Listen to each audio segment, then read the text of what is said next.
ఇందిరమ్మ రాజ్యంలో రోడ్డెక్కిన విద్యార్థులు, ఓయిలో విద్యార్థినీలకు అర్ధరాత్రి నీటి కష్టాలు, నిజామాబాద్ లో కుళ్ళిన కూరగాయలతో వంటలు.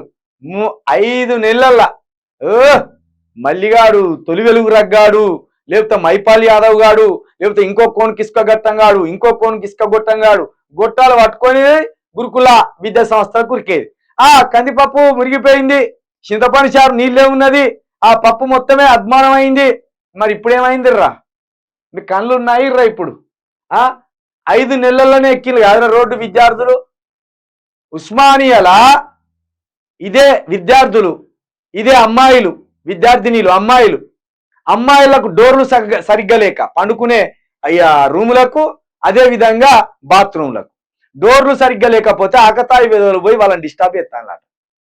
అర్ధరాత్రి పోయి వాళ్ళని డిస్టర్బ్ చేసుడు, వాళ్ళని ఇబ్బంది పెట్టుడు, వాళ్ళని వేధించే కార్యక్రమాలు జరుగుతున్నాయట.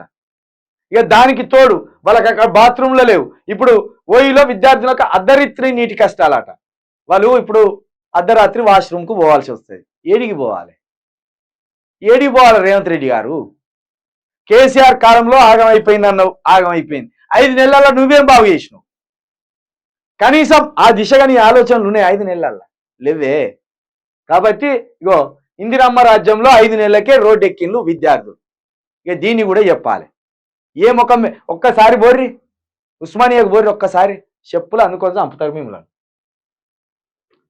ఇక ఇది పక్కన పెడితే ప్రజలారా మరొకసారి చెప్తున్నా, మన ఛానల్ని ఆదరిస్తున్న ప్రజలకు మరొక్కసారి చెప్తున్నా, దయచేసి చెప్తున్నా, న్యూస్ని ఫార్వర్డ్ చేయండి, న్యూస్ని అందరికి షేర్ చేయండి. తప్పకుండా మనకు మేలు చేసిన వాళ్ళు అవుతారు.